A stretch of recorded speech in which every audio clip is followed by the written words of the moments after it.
Paid Mila Folcha, bienvenue, willkommen, welcome. It is, of course, international break. We're halfway through. I'm in Ireland, you're in England, Soph, and we're Belgium bound on Tuesday. Ready to chat about it? Yep, absolutely. I'm Rachel. I'm Sophie. And this is Extra Time with Girls on the Ball.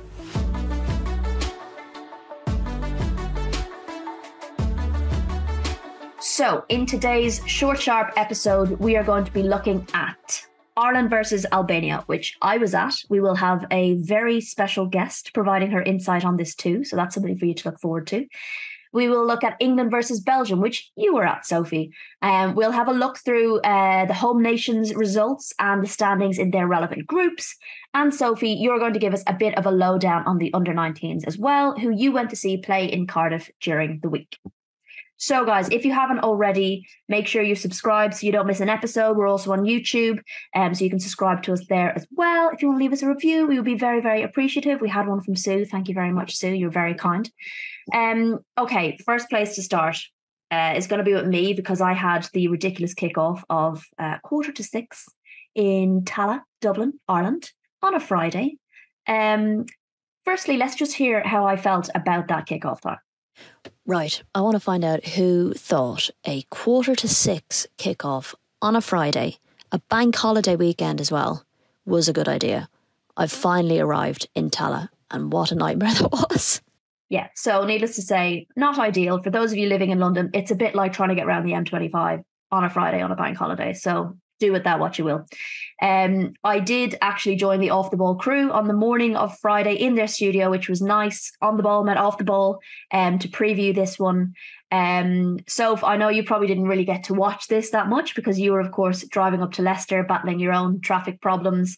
But I did speak to you afterwards, and I'll give you guys a bit of a lowdown. Not probably too many huge surprises in terms of result. We did see Izzy Atkinson come in, which was great. I think it gave Katie McCabe a bit more freedom to play higher up, and my God, did she have an impact. Tyler Toland, of course, starting in midfield now as well. I feel like she gives them just a little bit more defensive cover, and that allows Denise O'Sullivan as well to be a bit more attacking and a bit more on the front foot, which is lovely to see from Ireland. Overall, Ireland had 67% possession, 27 shots created, 13 on target, 11 corners. So not bad stats from them. They did, of course, score early in the 4th minute through Katie McCabe. A bundled-in goal, something we're probably not used to seeing from Katie McCabe. And they did concede 3 minutes later, which I think, Sophie, we talked about this. They'll be really annoyed about that, won't they? Yeah, it's when you score, you want to keep it tight because there's always the likelihood that the other team are at their most dangerous, and to let one in 3 minutes afterwards is just annoying. But I think Ireland responded super well. And Katie McCabe, I think we're running out of words to describe what she's like as a footballer. She's in the form of her life at the minute. She got her, 3 goals and 2 assists. And I would say actually the same for Cara Caruso as well. She's in amongst the goals. She's playing well for the San Diego as well.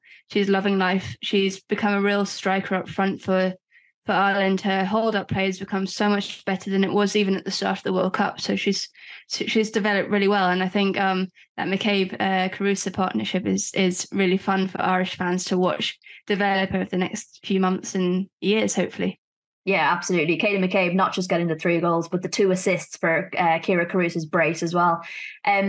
I think as well for Ireland, they're learning what it means to be the best team in a group. I don't think they've really experienced that before, to be expected to win all their games, to have so much possession. Like, that's something that the team needs to get used to. They're so used to being the team that's defending low and, attacking on the counter. They need to learn to be patient, to take their opportunities, to be clinical and not complacent. That was something Eileen Gleeson said beforehand, that complacency was the enemy. And maybe there was a little bit of that after their first goal. They maybe thought, we've scored early, here we go, kind of thing. And it was 2-1 at half time. Katie McCabe did get 2 trademark McCabe goals in the match, but I think they really turned it on in the second half. I think they kind of over-relied too much on that left-hand side with Izzy Atkinson and Katie McCabe. And I think Albania probably looked at Ireland and said, where's their biggest threat? It's got to be down the left. And they were pretty alive to that. I think as well, when Albania did attack, it wasn't just a kind of case of hoofing it forward. They did play it forward, and they had a couple of decent players on their team. I was quite impressed with the way they managed the first half, bearing in mind they're ranked 72 in the world. They started their national team in 2011. They're still relatively new to the international stage. So, I think there's some things they're going to be pretty proud of. I mean, their coach looked like he was about to cry when he scored that goal in the first half. I think plenty to take from that game for Ireland. And I think maybe the return leg, I kind of expect to see maybe less goals. I feel like Albania will have taken a lot from that. But I think Ireland will be like, clean sheet. That's what we want to get out of this game, especially is a clean sheet. Now, I did have, as I mentioned in the intro, a very special guest for their input on this match. Someone whose opinion I value highly and has been watching the girls, in fact, watching sport in general for many a decade. Here she is. Right, go on. You were saying you watched the match last night. What did you think? Yes. Every bit of it. What did you think? And I loved it, and I thought it was fair play. I thought the ref was very vigilant. What about Katie McCabe? 3 goals. Katie McCabe was she's a superwoman. But she made way for everybody else to give them a chance. She didn't overtake the match. Do you know what I mean? I do, yeah. She didn't overtake her position. Yeah. She made way for others to come forward and take their chance. I thought she was very good all-round player. It's good to watch Ireland win as well, isn't it? What? Ireland winning is nice to watch. Well, it's a great bonus for us. But they were fast.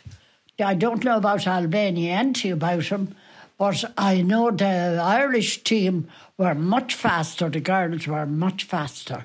But I liked the play, and I also liked the referee's attitude. She was good, yeah. I thought she handled the game well. I thought so. It was what? She handled the game well. Yes, that's what I mean.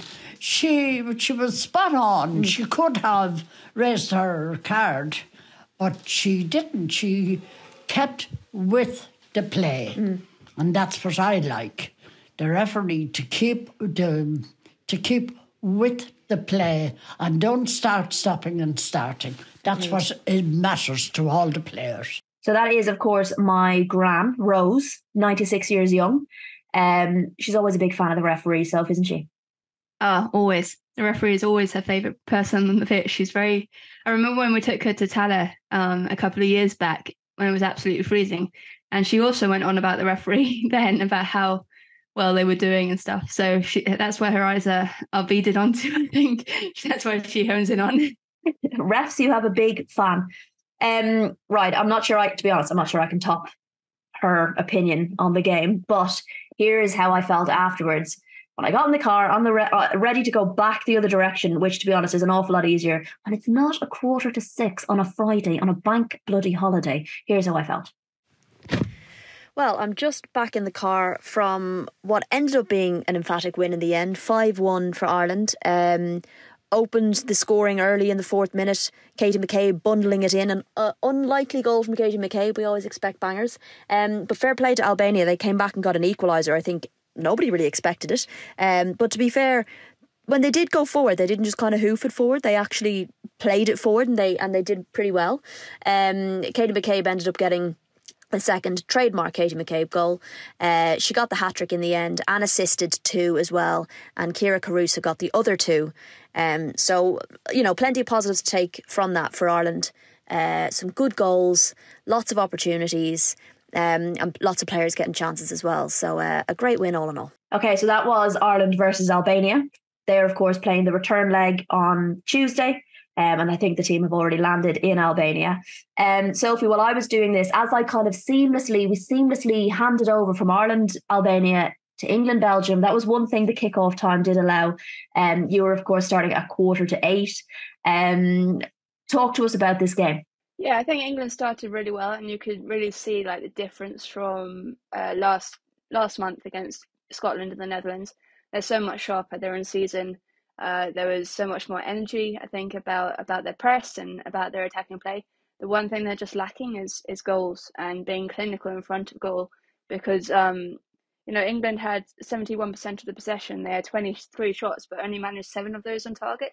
And they just need to be putting those games to bed. Otherwise, what happens in the Netherlands happens again, where they conceded pretty late on, and there were a few like nervy moments towards the end, a couple of misplaced passes, and I was like, oh, not again, because they could not walk away from that game without a win for their ranking in the Nations League, but also having dominated possession that much. Now Belgium did do well. They were much more improved defensively from when they had been playing them in the Arnold Clark Cup in February. You could see a real improvement there, and they had the danger on the counter-attack too. Tessa Wollert was their brightest spark throughout.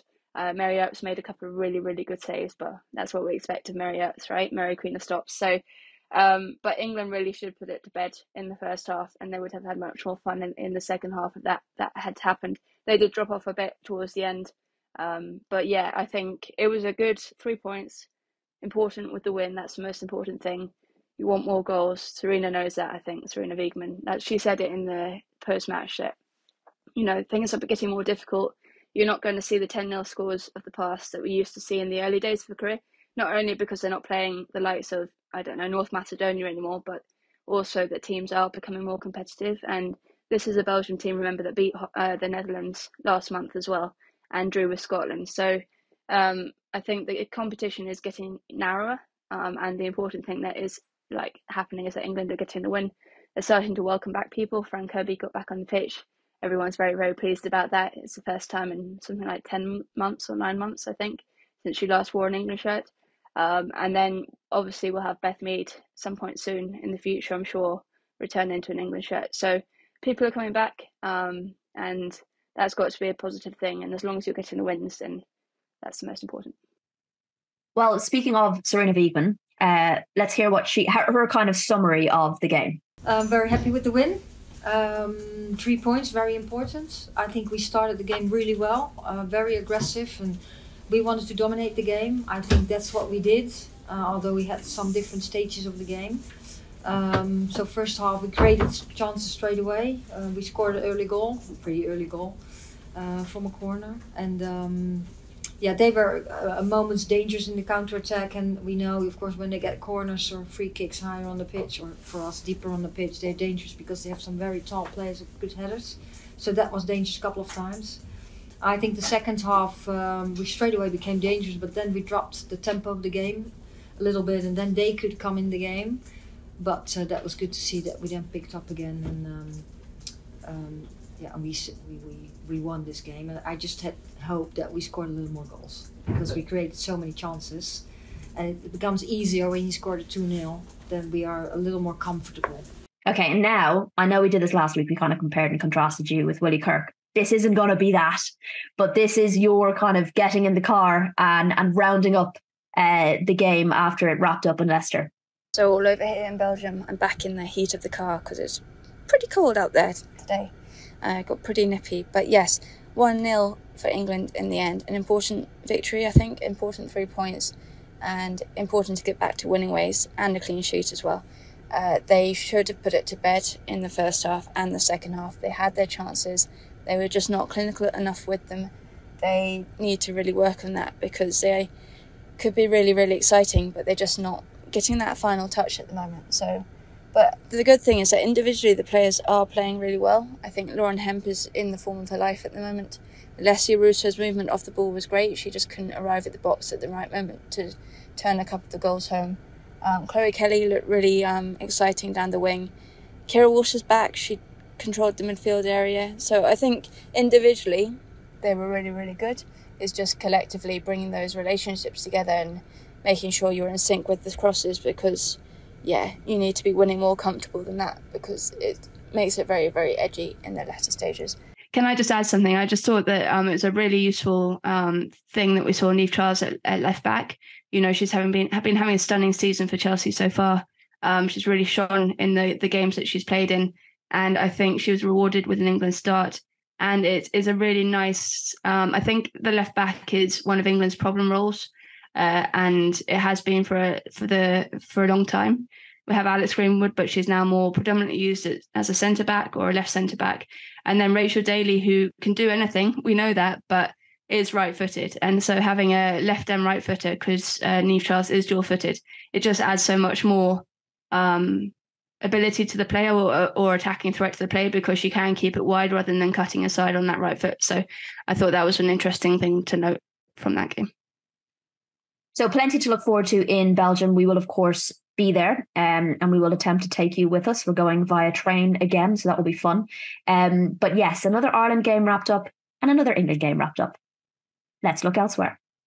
So in England's group, of course, we have Scotland, and they were playing the Netherlands. They lost 4-0 to the Netherlands with Danielle van der Donk and Brucht and Bittenstein with 2 goals.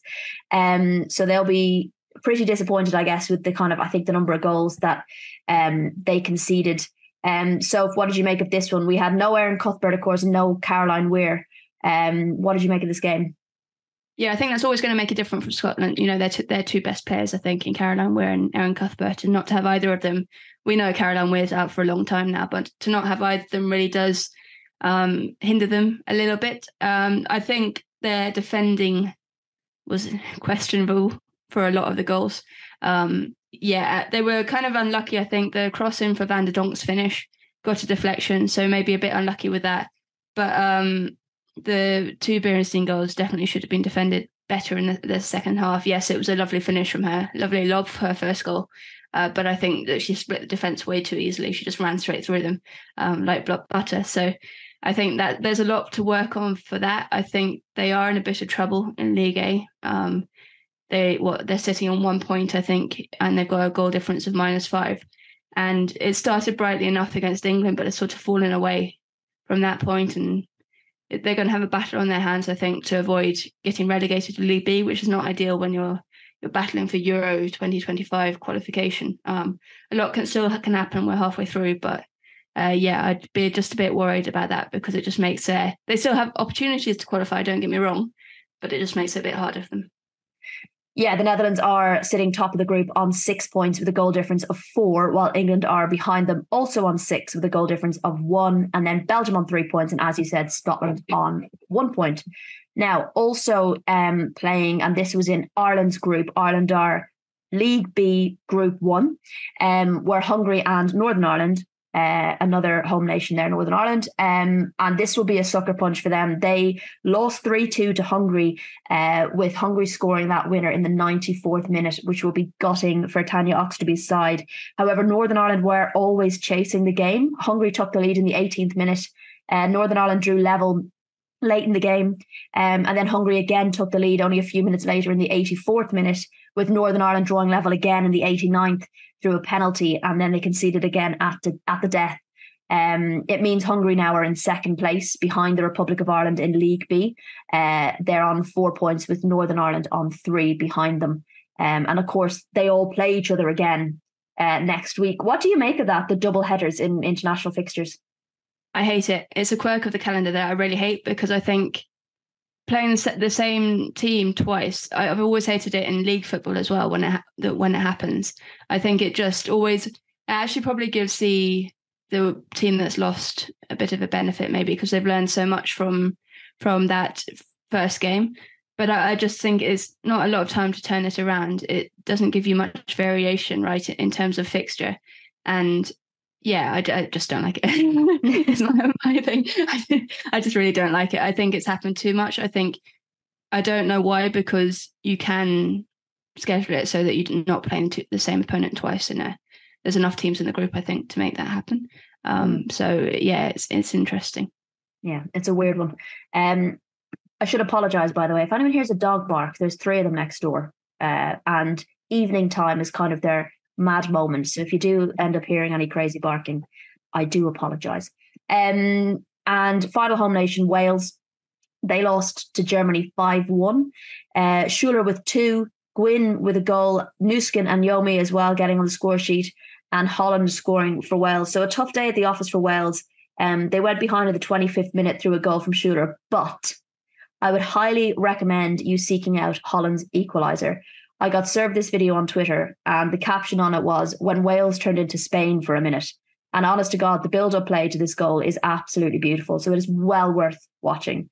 So if you said you kind of saw a similar pattern to how they lost against Denmark in this one. Yeah, they conceded late. I think they would remain competitive, until quite late in the game, in both games.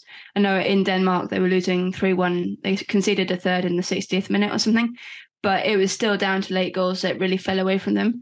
They scored as you say, that goal from Holland was absolutely beautiful. It was like pure total football. It was like watching Barcelona or something, but in a Welsh shirt.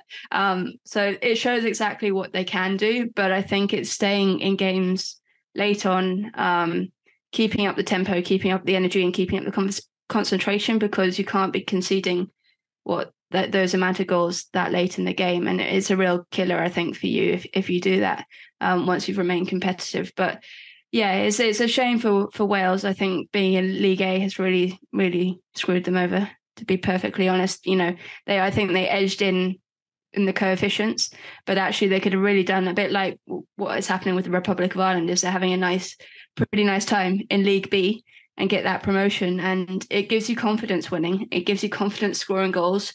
You can Gemma Granger has made no bones of the fact that she wants to turn them into a football playing team and a possession-based team. And the problem is that when you face a Germany or a Denmark, you're not going to control possession, and you're going to have to defend well. And that's the problem with making that transition. Whereas I would really look at the defeat to Iceland as being the most disappointing of the group so far, because that's one of those ones that you would think they could have had a really good chance of getting. So, yeah, struggles for Wales. It looks like they will be relegated. Probably they go to Denmark, I think, on Tuesday. They get the rare exception of not having to play the same opponent twice. And Denmark without Pernille Harder as well. So they might have a chance, but Denmark do look good. And Amelie Vanskaard is on form at the moment. Unreal. She's absolutely putting in the goals. So yeah, it's going to be an interesting one to see if they improve from that first fixture that they had against them last month. Yeah, didn't Pernille Harder score a hat-trick as well? But like you say, that's not to say Denmark aren't good without her. They've definitely got goal scorers there. But yeah, very tough group for Wales. They are sitting bottom. Denmark are on top with 9 points, Germany on 6, Iceland on 3, and Wales so far on 0. One thing I wanted to point out at some other international fixtures, this is, of course, with our WSL tinted shades on. Sam Kerr and Caitlin Ford both scored hat-tricks in their 8-0 win over the Philippines. Kerr had 1 assist and Ford had 4. That's crazy. Janie Mark, involved in 7 goals is mad. The other goals scored, of course, by Fowler and Wheeler. So a whole range of WSL stars getting on the score sheet there. So hat tip to them. It was in Perth as well. So that's Sam Kerr's home crowd. They played against Iran midweek. They won 2-0. Sam Kerr got her first goal in front of her home crowd in that game, and then she added 3 more. So Perth natives are very, very happy, I think, at seeing their homecoming queen thrive on the stage in Perth and in front of, I think, a record crowd. Yeah, I'm pretty sure they didn't play in the same ground they used in the World Cup. They played in the bigger ground, and I think they practically sold out both matches. So brilliant to see. Brilliant to see the kind of carry on from the World Cup, because obviously the country got so behind the Matildas during the tournament. So it's great to see. Now moving on to the under-19s. So if you went to see them play in Cardiff, you made the long old journey on Tuesday to go and see them play. How have they been doing? Talk to us. It's my favourite thing to do is go and see the young players play, whether it's the under-17s, under-19s or under-23. So the fact that it was practically on the doorstep, well, maybe 2.5 hours down the motorway in Cardiff, gave me a bit of a bonus rather than having to travel to, I don't know, the middle of Croatia somewhere. It's always somewhere random. So a bit better going to Cardiff. But yeah, I think they did well. It was, these fixtures are always really a bit odd because they finished club football on Sunday and they had one day of training and then they're straight into qualification matches. So this was round 1 of their qualification. They need to stay in their group, which is League A, to have a chance at qualifying for the Euros next summer. Then they go into round 2, and if they win their group in that round, it's a bit like a Nations League, but format. Then they can get through to the Championship. So first job is to stay in this group, and they did pretty well. They were a bit scrappy in the first half. I think they were just making those connections again, just building the relationships that obviously had been split from club football over the last month. But the second half, they were much better. There were a couple of changes from Amy Merricks, former Brighton boss, as we all know. Mia Enderby scored from the penalty spot late on, and then a last-minute goal from Sunderland's Katie Watson as well. So got themselves on the right foot. Maybe should have been a bit more clinical, but they definitely improved in that second half. And then they went on to beat Wales 6-1 the other night in Newport, which means that they have retained their League A status. They play Czech Republic tomorrow. So I'm going to see that tomorrow as well. So that'd be interesting, but they have their safety. So I imagine we'll see a few changes as well. And where is that game being held, Sophie? Is that on your doorstep? That's also in Cardiff. And then I'm racing up the motorway to Manchester to go and watch the under-23s in the evening. I think. Oh my God. Oh, crikey. I didn't know you were doing both of those. Holy God. Right. Yeah. Well, Godspeed. I'm sure I'll see you at some point. That's why I was talking to you about dinner this morning. I will see you, though, before we go to Belgium, won't I? Or am I just meeting you at the train station? If you stay awake, yes. My God. Right. Okay. Well, hopefully you'll be awake enough to help me cover that England game, by the way. Now, obviously the international break isn't over yet. We have all of those aforementioned fixtures coming up early in the week. And we've also got the Ballon d'Or coming up this week. Some notable inclusions, of course, Millie Bright, Rachel Daly, Mary Earps, Georgia Stanway, Katie McCabe, to name but a few. Eileen Gleeson was asked if they were going to do anything for Katie on Monday evening or, to kind of recognise it. And she was like, we have training, we have Albania on Tuesday. Katie McCabe basically can wait. So hats off to her, full focus on getting 3 points there. So can we I think we could both agree on who the winner's going to be, yes?